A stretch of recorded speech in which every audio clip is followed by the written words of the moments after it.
钱尼·罗伯逊教授是斯坦福大学化学工程系的系主任，从1970年就开始在斯坦福大学任教。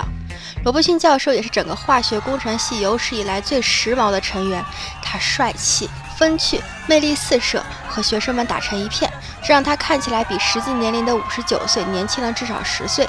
罗伯逊教授不知道的是，在2002年的秋天，他即将迎来一位改变他接下来人生轨迹的重要学生。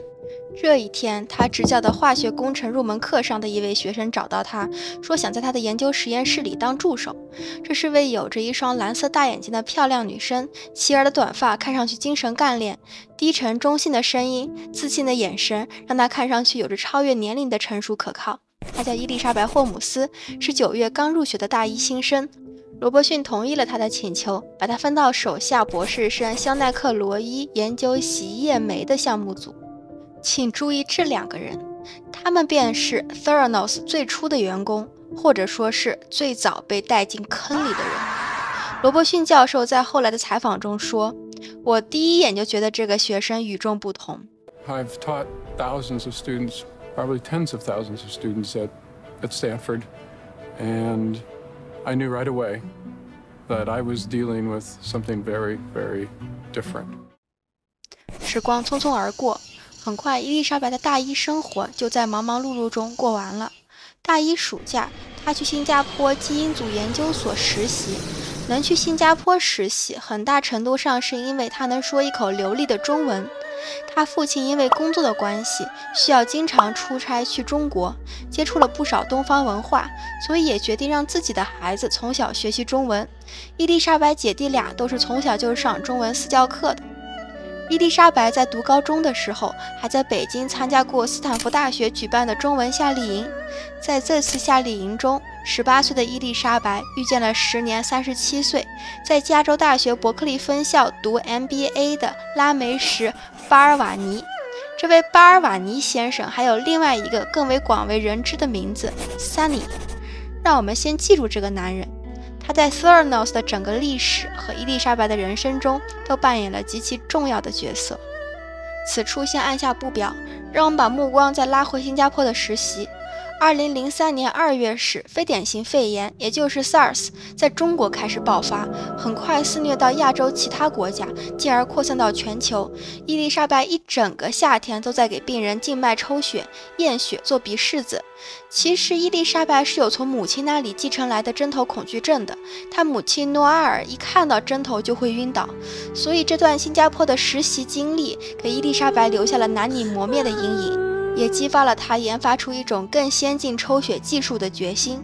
其实有针头恐惧症的人远比你想象的多，每3名儿童里就有2名害怕针头，这个比例在成人里低些，但也达到了1/4。在此次 COVID-19 的肆虐中，约有10%的人因为害怕针头而不愿意或尽可能推迟接种疫苗。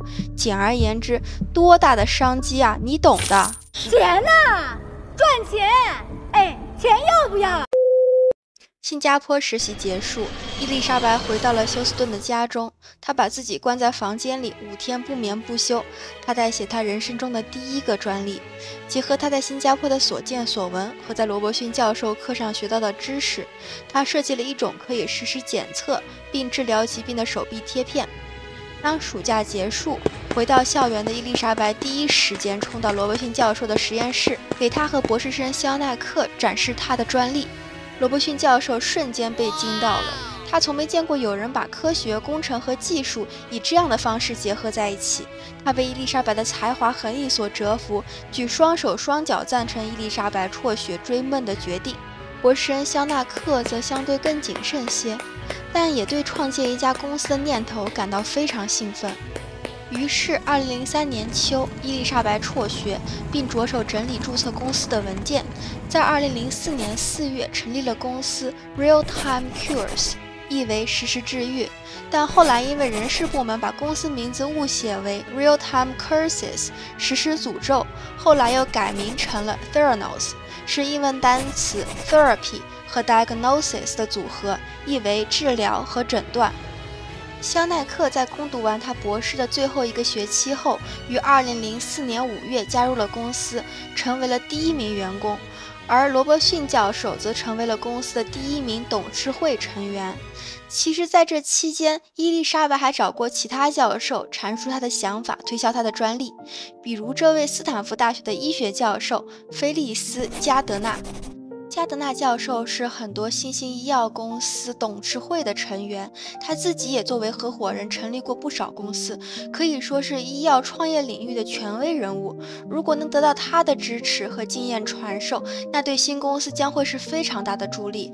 但加德纳教授对伊丽莎白把微流体和纳米技术应用到一个贴片里的想法并不感冒，直言不讳，这在理论上完全行不通。 Well, you can't do that. It's impossible, physically. Antibiotics are not potent. You cannot do that. There's a reason you have a big IV bag. Okay.